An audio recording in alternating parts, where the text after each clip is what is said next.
Това, което виждаме тук, е сметището на едно село. Смело, което е от 2 години в Европейския съюз.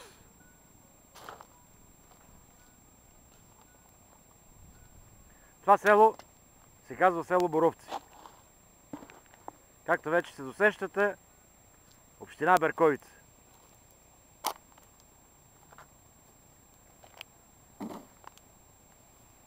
А тук това, дето го наближаваме, дето тече, е река Бързия.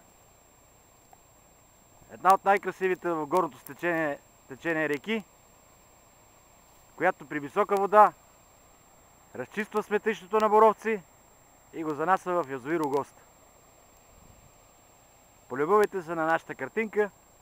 Това е картинка от Европейския съюз.